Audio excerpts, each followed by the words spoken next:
Well, there you go. So number 2 of the leaks in this bathroom.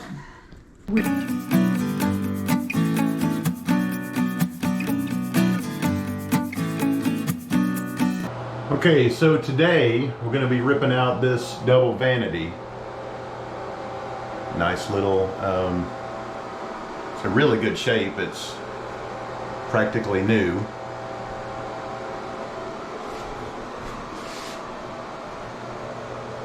But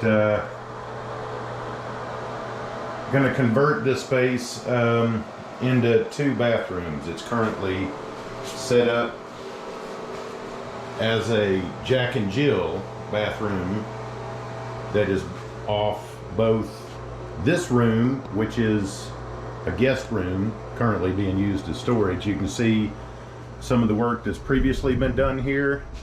All of this has been ripped out, insulation and everything to expose the roof.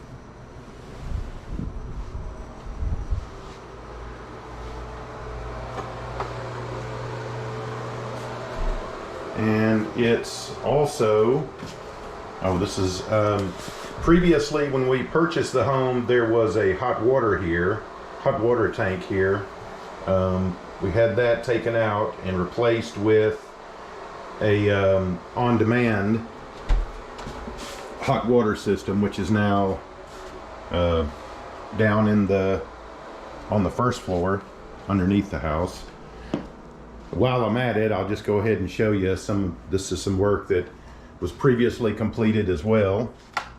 This was a closet. All of this has been ripped out. There was carpet in here, some paneling on top of sheetrock. All the insulation, everything has been ripped out of this space, exposing the trunk for the air conditioning. That was something. Anyway, so we're in here working and pulling these screws out. As you can see, they're rusty, which means there was moisture on the screw at one point. What we think is happening is that since there's air conditioning ducts in this room, there's moisture getting trapped. It's kind of not a mystery as to where the moisture came from. It's sort of right there, perfectly visible. And they kind of patched it up, sort of, kind of. The house right there behind that. So as we're pulling this back, you can clearly tell there's rodent damage all over the sheetrock.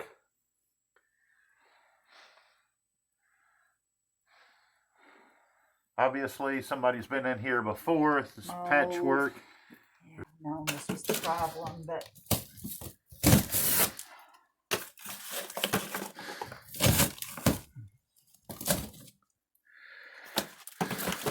hey, if we uncover it, at least we know what we're dealing with, right? Right. Right there.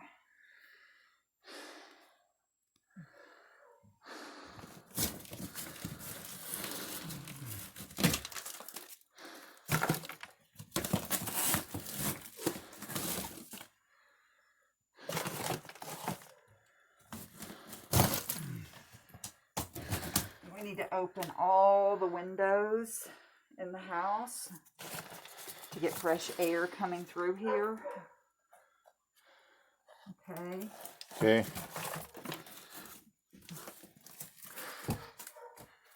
And go ahead and dump. All right, honey. I think this is going to lead us to the point where we have to decide now if we are going to remove the ductwork from this house and make do with portable AC units and portable heaters for a while. Yeah. In order to no longer have this nasty ductwork in here. Well, as you notice, we're discussing the ductwork. The whole time we've been in this house, which is about 15 months, really, really moldy. She's handing me some insulation. It's really, really moldy. Just out the window, straight out, straight out the window, please. I know he wants to share this on video, guys, but I need him to move because he has no idea how bad this stuff is like causing.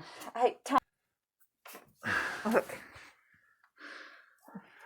So are these little eggs Probably lizard. Lizard, Possibly. perhaps lizard eggs on the insulation? Hopefully not snake. I don't think snake eggs are that small, are they? I don't know. Yeah, look at there. Look. Zoom into where my thumb is. So I thought, we've been hearing some scurrying in the walls recently. Kind of wondering what that was. Well, maybe we know now. There's creatures crawling up here and scurrying around, nesting in the insulation around the trunks. These trunks stink really bad too. When the air conditioner's running, it just stinks so bad. In order for them to put in the spray foam? Right. We had the underside of the house, put spray foam insulation on the underside of the house several months ago, and we wanted them to come in and seal things up. They said that would be more. This is part of what they were talking about, that they would need access. We'd have to open up walls and ceilings in the upper part of the house so that they could spray insulation in. So we're now opening that up and finding rodent damage, mold.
Here.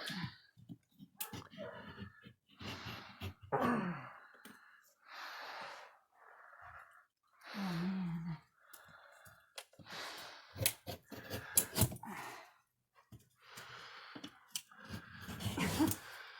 Sweetheart, my own shadow is making it hard enough to see. Oh, it's gonna break apart. All right, get it. Yes. Take this and throw it out. It just needs to go away.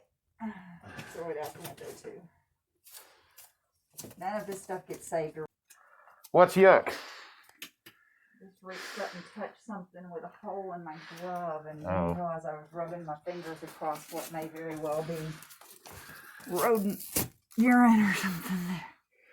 Oh, that's disgusting. I know it is. Gross.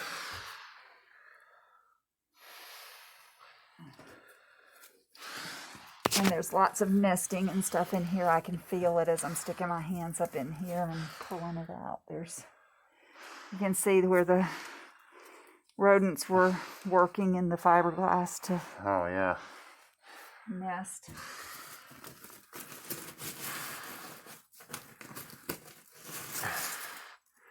This is another one of those places in the house that we've noticed from outside, rat droppings, big rat droppings. No, actually, honey, that was a shell egg casing for a palmetto bug.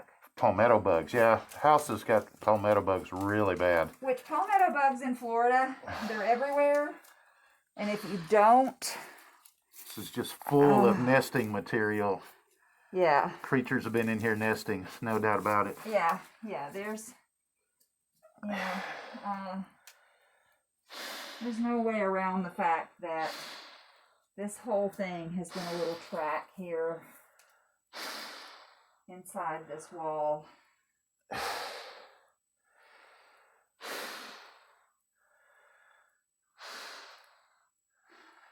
really disconcerting to know that this is what we've been living in for 15 months. 15 months and haven't been feeling our best since the whole time. This insulation here,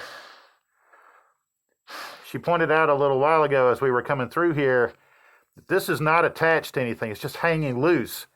The roof is beyond that. It's a metal roof. So more than likely that's sweating a lot. It gets very hot during the day, and at night it cools off and water runs down the backside of the house. So I would guess there's a lot of moisture back there from this thing sweating every day. These air conditioning vents are just gross. Terrible. As you can see, all of this nesting material, eggs, track along here, all kinds of rodent damage. Signs of moisture all over this piece of wood, the stud is holding that up.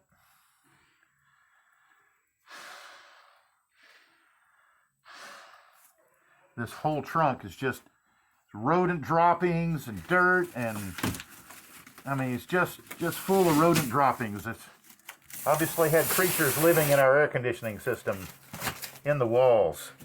So gross.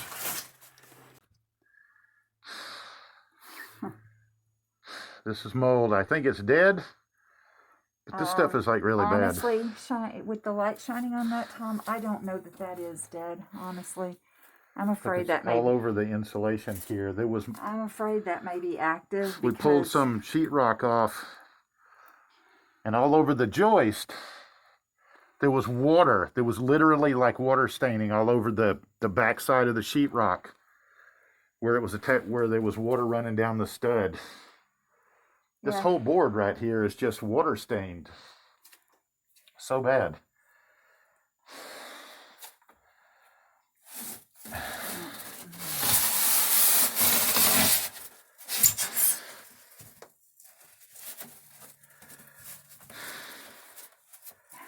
Get it out.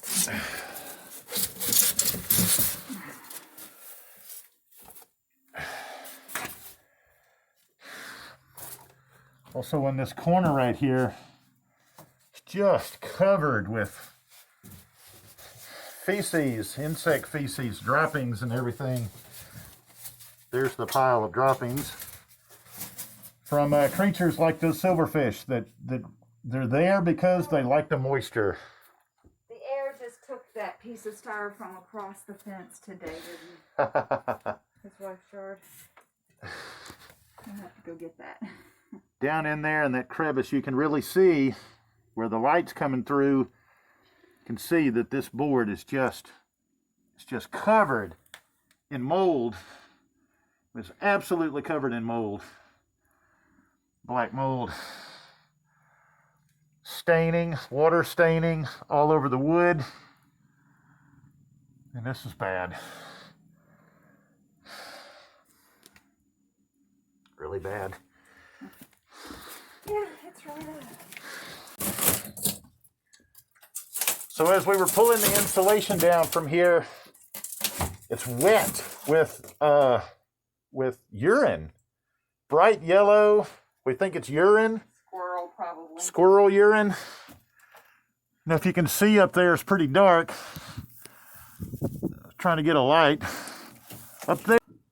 So anyway, yeah, there's cardboard stuffed up in there. And there's dirt dauber nests, insects, all kind of insects and stuff. The peak of the house is right up there, beyond that sheetrock. So that's where the peak is.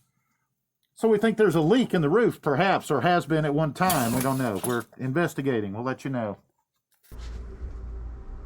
But yeah, all of this has already been done.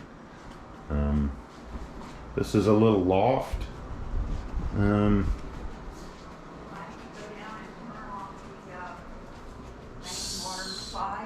Another part of the roof we've already ripped out all the sheetrock and insulation and everything. The goal is to have all of the roof sprayed in with open cell insulation sprayed in. So we have to go through all of these rooms and rip out all of the ceiling and get all that sprayed. Well, luckily this ceiling doesn't have to come out because there's room up there. There's room up there? It's just the slanted parts that have to come out. Okay. Yeah, they have to have 3.5 feet. If you're ever gonna have open cell insulation sprayed, oh my God, I'm a mess, Tom. If you're ever gonna have open cell insulation sprayed in your attic, just know that they have to have 3.5 feet of clearance to be able to ensure that they don't miss spots, because anywhere there's a missed spot, it creates a hot spot, which can lead to condensation and mold and all kinds of problems. So because this house was built in Florida in 1986, it has lots of sloping ceilings. I mean, the original construction was that way, and then with modifications and add-ons over the years, there are even more. And so we're choosing to do the open cell because of the fact that there was previous water damage, because of the added stability that the spray foam, when it hardens, adds to the house. I mean, we're on the water, we're in Florida, there's storms and hurricanes. So we'll be putting more hurricane straps on, and then having spray foam insulation put on to kind of like shore the roof up. But in order to do that, we have to dig in and get the old fiberglass insulation out and get everything cleaned up and ready so that they can come in and spray.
see now where all this is just rotting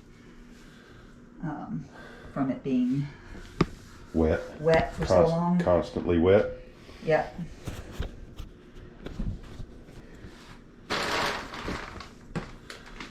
Well, there you go. So Number 2 of the leaks in this bathroom. So you would never know that somebody did a crappy job of plumbing and left a leak to keep leaking and leaking and dripping for years and years and years until you tear out your bathroom. We had no way to know that. Or until the mold counts are so high in your house. Or until the toxic mold counts are so high that you can't live in it anymore. You know something's wrong. So this has probably been leaking since we bought the house in 2018. Yeah. All of this rotten wood, wet, and just crappy plumbing. Well, and what you couldn't see is, and I did take a photograph of it, but when there was the double vanity was here. Mm-hmm. They had tried to patch over where the damage had been before when they put the new vanity in. Mm-hmm. And of course this whole area, there was black mold here. Mm-hmm. So, but we would have not known that because the backer and this big heavy double vanity was here. Yep. Covering it all up. Yep. So we would have had no way to know. But this and the issue with the poorly installed tub shower that was over there explains why the mold counts upstairs in the master bedroom, which is right there where we were sleeping every night at the time, and the kitchen directly below this. The mold counts were off the charts. The toxic mold. Mm-hmm. Counts, and then you can see over here on this wall, that's more sheetrock to take out. There's actually some mold on that, but now that's just an issue of showering habits and it not being properly sealed around the panel. Because if you splash water and stuff and it can get up behind there, you can see this has gone down. This is dripped behind the panel inserts and created mold in this corner and in this corner. Well, look, even with the shower head, there's nothing to stop. I mean, it wasn't sealed. It wasn't sealed when the tub was here. There's nothing sealing that off from moisture getting in behind the wall. Yeah, I don't know that they ever do that. But anyway, yeah, like I said, but you can see that it's this corner. Mm-hmm. And I had been afraid that was happening. So if you can see there, I had come in. They had the panel insert on top of the sheetrock and then had just put some wood, like trim molding around it to try to camouflage it. Mm-hmm. And I had been concerned that water might get back there. Yeah. Tom's a tall guy, he's showering, water flies everywhere. I was hoping to avoid it, so that means that this could be old because I had gone in and just caulked. Yeah, you put a ton of caulk in there. A ton of caulk. I remember that. But possibly this was long before we came here and it's just old staining. But yeah, I mean, you can see where it pulled off because I caulked and caulked and caulked. Yeah. But yeah, this explains this is the explanation. I mean, this is what has led us to health concerns that have disrupted our ability to earn a living stably, impacted also by the pandemic. Mm-hmm. But we went into the pandemic, both of us experiencing a great deal of illnesses. Mm-hmm. Tom's was respiratory. Yeah. Predominantly, and mine was inflammatory. My feet had swollen to the point where I felt like neuropathy was so bad that like I was walking on a bed of nails every day. Mm-hmm. Hands and feet swelling, cognitive issues. Mm-hmm. So we've lived the nightmare. Yep. And of course at this point now the water is this is all turned off. Obviously, we're not using it. It's had, time to dry. But the funny thing is that when I pulled this sheetrock off, right in here, there was actually Active moisture. There's, you can here, shine it right there, Tom. Can you see the reflection of the water on my thumb? Can you see it? Yeah. Okay, so that's proof. You guys saw I just reached down there and touched it. And you would think that much water couldn't do any harm, but it can. But also, we were using this bathroom every day. Mm-hmm. Every day. So the amount, and this explains why I would hear dripping in the ceiling below. Yeah, when you're in the kitchen, you're standing there kind of at the sink or close to the sink. Right above you. And you hear something going tap, tap, tap, tap, like the dripping of water. And we did not have a sheetrock ceiling that would have revealed moisture damage. When we bought the house, sheathing in copper. Yeah. And there was actually a true copper ceiling and with oak beams. So, you couldn't see water. I mean, you couldn't. Almost makes me wonder if they did that to cover over damage from before, because copper wasn't always as expensive as it is now. It might have been a, pretty economical way to hide a problem. But again, we can say that now because after a year and a half of fighting with our homeowners insurance to help get reimbursement to repair all of this damage, going through all the hoops, lawyers, testifying under oath, all that kind of stuff, them actually coming to the point where they were trying to act like we were attempting to do something fraudulent. I mean, it was really ugly. Homeowners insurance companies will get very ugly to avoid paying a claim. We proved, and they had no other way of getting around it, and then ultimately they said, yeah, you've proven it to us, but unfortunately for you, that's a pre-existing condition. This problem existed when you purchased the home. We're not required to pay it. We went to lawyers and they said, that's it. They've got you. You're done. No sense fighting this anymore. So it's all on us. And estimates just to repair this and the damage in the walls and everywhere. And I mean, we were being told about $135,000 just to fix this damage to our home.